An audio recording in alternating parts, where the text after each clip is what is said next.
Anak muda itu ada. Selamat datang di podcast Surabaya Mengaji. Foya-foya, tua kaya Bincang raya, ringan berfaedah. masuk surga. Yang paling saya khawatirkan kepada kalian itu dua hal. Tulul. Podcast Surabaya Mengaji bersama berbagai narasumber. Yang kedua adalah mengikuti hawa nafsu. Podcast Surabaya Mengaji.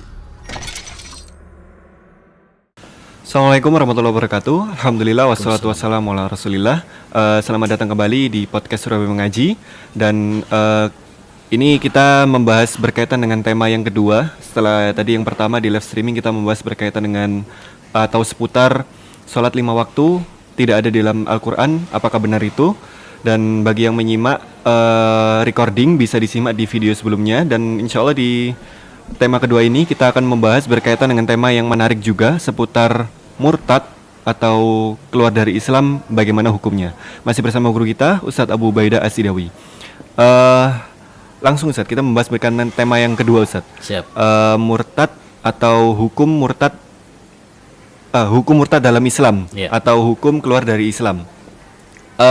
Sebelum membahas berkaitan dengan hukum murtadnya sendiri Ustadz, ini kita seperti biasa membahas tentang Islam dulu Ustadz. Nah ini apakah keutamaan Islam ini bagaimana Ustadz? Ya. Alhamdulillah wassalatu wassalamu ala rasulillah wala haula wala quwata illa billah amma ba'du. Masya Allah, kita harus bersyukur kepada Allah Subhanahu wa ta'ala ketika Allah Subhanahu wa ta'ala memberikan nikmat kepada kita dengan Islam. Kenapa demikian? Karena agama satu-satunya yang diterima sama Allah Subhanahu wa ta'ala itu hanya Islam. Selain agama Islam nggak diterima sama Allah Subhanahu wa ta'ala. Kok bisa? Ya, Allah Subhanahu wa ta'ala berfirman, "Inna dina indallahil Islam." Sesungguhnya agama di sisi Allah itu hanyalah Islam. Bahkan dengan tegas Allah mengatakan, "Wa may yabtaghi ghairal islami dinan fala yuqbala min wa huwa fil akhirati minal khasirin." Barang siapa yang mencari agama selain agama Islam enggak diterima dan dia termasuk orang-orang yang merugi. Demikian juga dalam hadis Rasulullah dengan tegas mengatakan, ya, walladzi nafsi biyadih la yasma'u bi ahadun min hadhil ummah yahudiyyun aw nasrani summa la yu'minu bima ji'tu bihi illa kana min ashabin nar. Demi zat yang jiwaku berada di tangannya, ya, tidak ada seorang pun yang mendengar tentang ajaran yang aku bawa, yaitu Islam. Ya, kemudian dia nggak beriman denganku, ya, baik dia Yahudi atau Nasrani atau Majusi, kecuali dia termasuk penduduk neraka. Jadi ketika kita mendapatkan nikmat Islam, ini adalah nikmat yang sangat besar, ya, yang tidak diberikan kepada sembarangan orang. Makanya dulu ada salah seorang ulama namanya Imam Abul Aliyah, seorang tabi'in, pernah mengatakan, "Qad an'ama Allahu alayya bi ni'matain." Allah memberikan kepada saya dua nikmat. La adri ayyuhuma a'dzam. Saya enggak tahu mana di antara dua nikmat tersebut yang lebih utama. Karena dua-duanya sangat utama gitu. An hadani lil Islam walam yaj'alni haruriya. Nikmat yang pertama tatkala Allah Subhanahu wa taala memberikan hidayah kepada saya Islam. Ya. Yang kedua, walam yaj'alni haruriya, Allah tidak menjadikan saya termasuk kelompok haruri. Haruri itu kelompok Khawarij. Ya, yakni hidayah Islam dan hidayah sunnah. Ini adalah dua hidayah yang sangat mahal. Ya, maka ketika kita mendapatkan hidayah Islam, ini adalah hidayah yang sangat mahal, nikmat yang sangat besar, ya, yang harus kita syukuri, yang harus kita rawat. Karena itu sebesar-besarnya nikmat. Ya, makanya Allah mengatakan, "Al-yauma akmaltu lakum dinakum." Pada hari ini telah aku sempurnakan agama kalian, yaitu agama Islam. Wa atmamtu alaikum nikmati. Aku sempurnakan nikmatku. Masya Allah. Karena apa? Islam itu adalah sebesar-besarnya nikmat. Ya, disempurnakan nikmat kita kalau kita memeluk agama Islam, ya, karena itu adalah suatu anugerah yang sangat indah. Makanya banyak kan orang-orang yang dahulunya belum masuk Islam, ya, setelah masuk Islam dia merasakan suatu kenikmatan dan kebahagiaan yang luar biasa. Ya, pernah ada salah satu cerita menarik, ya.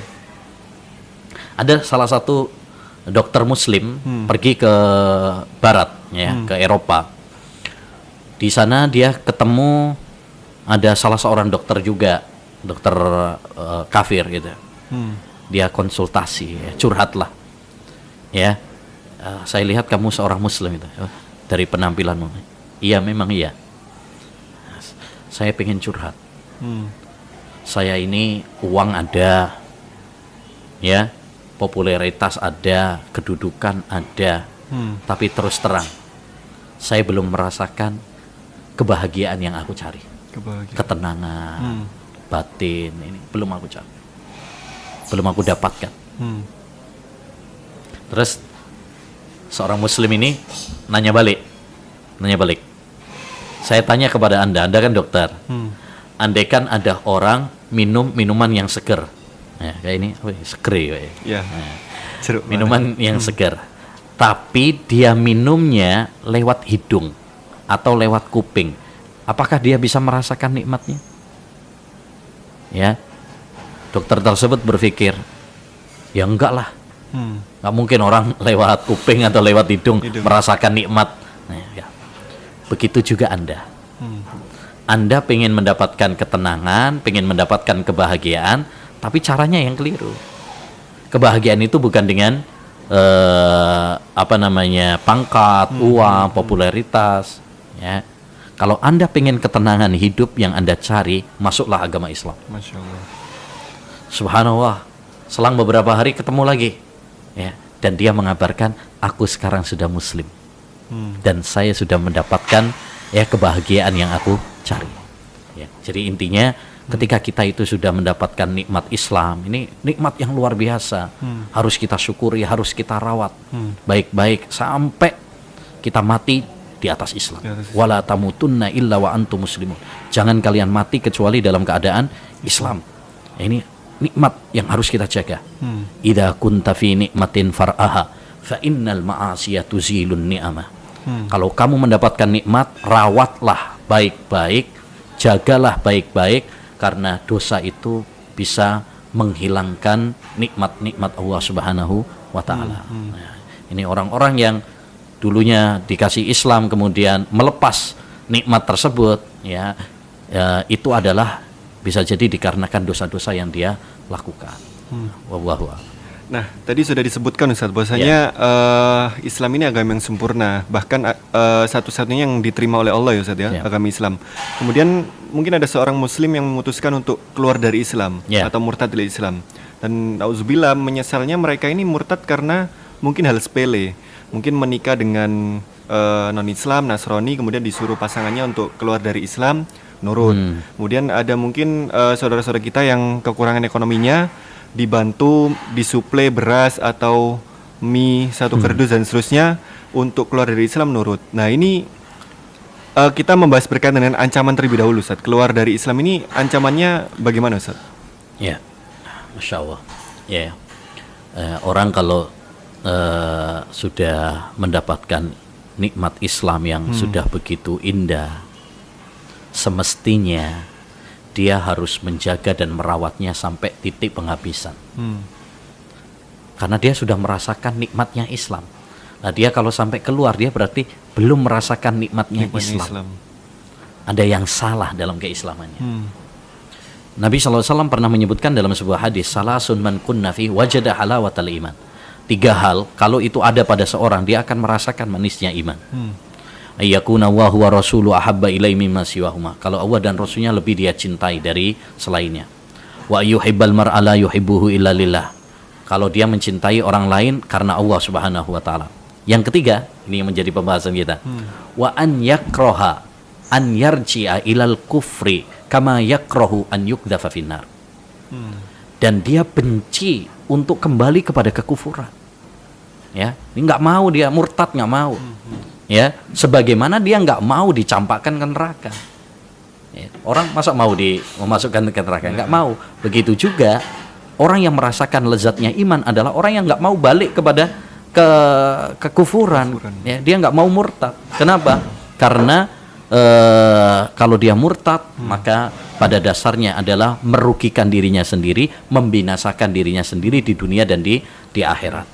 Ya, maka sekali lagi ya, orang-orang yang murtad dari agama pada hakikatnya adalah orang-orang yang kufur nikmat, kufur terhadap nikmat Allah Subhanahu wa taala. Adapun ancaman bagi orang-orang yang murtad banyak sekali. Saya sebutkan diantaranya ya. Dalam surat Al-Maidah ayat 5, Allah SWT mengatakan, "Wa may yakfur bil iman faqad habita amaluhu wa huwa fil akhirati minal khasirin." Barang siapa yang kufur setelah iman, batal amal-amal perbuatannya. Kalau dulu dia sholat, puasa, sedekah, habis semuanya, ludes. Wa huwa fil akhirati minal khasirin, dan di akhirat nanti dia termasuk orang-orang yang merugi. Dalam surat Al-Baqarah ayat 217, Allah mengatakan, "Wa may yartadid minkum an dinihi fayamut wa huwa kafir." Barang siapa yang murtad di antara kalian dari agamanya, lalu dia mati dalam keadaan kafir. Ya, matinya dalam keadaan kafir. Kalau dia murtad kemudian balik ke Islam lagi, ya berarti nggak masuk dalam ayat ini. Ada kan sebagian sahabat dulu ada, Abdullah bin Qais kalau nggak salah, itu pas Nabi meninggal dunia murtad, pas mau diperangi oleh Abu Bakar diajak masuk Islam, balik masuk Islam lagi. Nah, itu masih nggak masuk dalam ayat ini karena dia mati dalam keadaan Islam masihan walaupun pernah kafir. Tapi jadi dalam ayat ini adalah yang diancam adalah orang yang murtad terus dia terus dalam kekufurannya sampai meninggal dunia. Faulaika habitat a'maluhum fid dunya wal akhirah. Ya, batal amal-amal perbuatannya di dunia dan di akhirat. Wa ulaika ashabun nar hum fiha khalidun. Mereka itu adalah penduduk neraka dan mereka kekal di dalamnya. Nauzubillah min dzalik. Ya, jadi udah sengsara dunia akhirat, ya, diancam oleh Allah SWT di neraka. Ya, jadi ini ancaman bagi orang-orang yang murtad. Sayangnya ini biasanya malah banyak orang-orang ya, malah mungkin yang ditokohkan ya, diidolakan, artis lah, atau mungkin pemain sinetron, ya, penyanyi, ya, atau mungkin tokoh agama kadang-kadang. Makanya kita ya hati itu di dalam jari jemari Allah SWT ya, kita banyak berdoa kepada Allah SWT agar Allah menetapkan kita di atas Islam, ya. Tapi satu hal yang perlu kita garis bawahi bahwa bahwa orang yang murtad itu tidak merugikan Islam dan merugikan Allah, merugikan Rasul, merugikan kaum muslimin, enggak sama sekali. Sesungguhnya dia merugikan dirinya sendiri. Jadi jangan kira orang yang murtad kemudian Islam kemudian tercoreng, atau gara-gara dia murtad kemudian Allah Subhanahu wa taala malu. Enggak. Enggak. Ya. Jadi Allah tidak berkurang kerajaannya gara-gara orang yang murtad. Ya. Karena Allah Maha Kaya. Kita yang butuh sama Allah Subhanahu wa taala, bukan Allah butuh sama kita. Kita mau muslim mau kafir itu enggak mempengaruhi kerajaan Allah Subhanahu wa taala sama sekali. Ya. Tapi kalau kita kafir, kalau kita murtad, sesungguhnya kita yang membinasakan diri kita sendiri, merugikan diri kita sendiri. Poin yang kedua juga, ya, adanya orang-orang yang murtad ini adalah pelajaran dan peringatan penting bagi sebagian dai, bagian ustadz yang sekarang ini banyak menyebarkan paham-paham liberal, pluralisme, semua agama sama. Bahwasanya ucapan yang dia sampaikan itu salah satu faktor kenapa ada orang murtad. Tahu ya? Jadi ada orang yang murtad itu kenapa? Salah satu alasannya, Pak, semua agama sama. Itu kan? Semua agama sama. Bebas pilih berarti. Oh iya, saya mau murtad semua agama sama aja, mau saya Islam mau. Oleh karenanya, setiap ada orang yang murtad gara-gara pemikiran liberal yang dicetuskan, ya, maka orang yang mencetuskan, ya, dia akan menanggung dosanya. Kalau misalkan nih ada orang liberal mengatakan semua agama sama, terus gara-gara omongannya dia ada orang murtad, ini mikul dosanya. Semakin banyak semakin besar tuh pahalanya. Ya, nah, ini pemikiran liberal ini pemikiran yang sangat berbahaya, yang merusak agama. Ini kalau kita berbicara tentang ancamannya. Adapun tentang hukumannya di dunia, kalau kita bicara tentang hukuman dalam Islam ya, dalam hukuman Islam, kita bicara hukum Islam ya. Hukum Islam, orang yang murtad dihukum mati. Man baddala dinahu faqtuluh. Kata Nabi, riwayat Bukhari Muslim. Siapa yang murtad dari agamanya maka bunuhlah. Demikian juga dalam hadis la yahillu damu mri'in muslimin illa bi ihdas salas. Tidak halal darah seorang muslim kecuali karena 3 hal.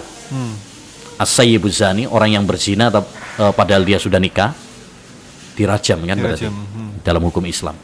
Wan nafsu bin nafsi, orang yang membunuh maka dikisos dengan sengaja, apabila dia membunuhnya dengan sengaja. Kemudian yang ketiga, ya wattariku lidinihi, orang yang meninggalkan agamanya, yaitu murtad dari agama. Artinya darahnya udah halal. Betul, hukum asal darah seorang muslim nggak boleh ditumpahkan. Tapi kalau karena 3 alasan tadi, itu bisa menjadi halal. Tapi ingat, yang menerapkan hukum ini adalah pemimpin negara, bukan individu orang ya. Bukan individu orang, nanti main hakim sendiri enggak. Ya. Artinya kalau ada suatu negara yang pemimpinnya menerapkan hukum Islam, itu orang yang murtad bisa dibunuh, gitu lah. Bisa dibunuh, dan itu dipraktekkan oleh Khulafaur Rasyidun. Di zaman Abu Bakar, di zaman Umar, itu orang yang murtad diperangi. Kita tahu ada orang-orang yang murtad di zamannya Abu Bakar As-Siddiq, diperangi oleh Abu Bakar As-Siddiq. Di zaman Umar, ya juga demikian. Di zaman Utsman, orang yang murtad dibunuh. Ya, orang yang murtad dibunuh. Kenapa? Ini untuk sebagai penjagaan terhadap agama. Agama bukan bahan mainan. Ya, kalau nyawa saja harus dijaga, agama lebih penting daripada itu. Kalau nyawa saja harus dijaga, apalagi agama. Agama itu jauh lebih penting daripada nyawa, daripada harta, daripada segalanya. Ya. Nah, jadi orang yang murtad ini ya terancam di akhirat, terancam juga di dunia. Ya, terancam juga di dunia. Dan orang-orang yang murtad ini hidupnya nggak bahagia. Hidupnya nggak bahagia. Ya, karena kebahagiaan itu hanya dengan iman, dengan Islam, dengan amal saleh. Ya, wallahu a'lam. Ya, apalagi ruginya murtadnya karena hal-hal sepele dunia ini, Ustaz. Gimana, Ustaz? Kayak dikasih santunan beras atau mie sekardus sebulan atau pasangan. Iya. Betapa hinanya dunia ya? Betapa hinanya ya. Andaikan dia kaya saja di dunia ini, itu sudah sengsara dunia akhirat. Apalagi udah sengsara di dunia, udah kere di dunia, lebih-lebih nanti di akhirat lebih melarat lagi. Hanya yang karena mie itu kan berarti dia melarat ya. Ya, dia melarat. Ya, tapi itu kita ambil ini ya. Berarti salah satu pelajarannya adalah bagaimana kita harus menghindari hal-hal yang bisa menyebabkan orang itu murtad. Seperti tadi nikah beda agama. Nikah beda agama. Makanya itulah kenapa Islam melarang nikah beda agama. Ya, tatkala seorang misalkan muslimah nikah dengan non muslim, itu dilarang dalam agama. Ya, kenapa? Karena itu salah satu faktor kenapa banyak wanita muslimah akhirnya kemudian murtad. Demikian juga salah satu faktor juga adalah tadi yang itu ekonomi. Bisa jadi karena ekonomi. Dan yang paling penting itu adalah karena lemahnya iman. Itu faktor terpenting. Kenapa? Karena sebenarnya kalau kuat imannya, apapun masalahnya, ekonomi dan sebagainya, itu bukan penghalang untuk murtad. Lihat sejarahnya para sahabat. Mereka disiksa, mereka ada yang seperti Khobab ibnul Arad itu disetrika punggungnya. Ya, Sumayyah itu bahkan ditusuk oleh Abu Jahal itu sampai tembus farjinya. Ya, sampai tembus farjinya. Bilal dijemur di padang pasir, dipanasin. Ya, artinya kalau iman sudah mengakar di dalam hati, apapun ancamannya, apalagi cuma sekedar mie gitu kan, apapun itu nggak menggoyahkan suatu keimanan. Itu kalau sudah iman terpatri di dalam hati. Makanya hal yang paling penting adalah tugas kita ini sekarang adalah bagaimana mengokohkan iman, mengokohkan tauhid, mengokohkan akidah, sehingga orang-orang Islam tidak gampang diberi syubhat yang bisa menggoyahkan keimanan mereka. Gitu.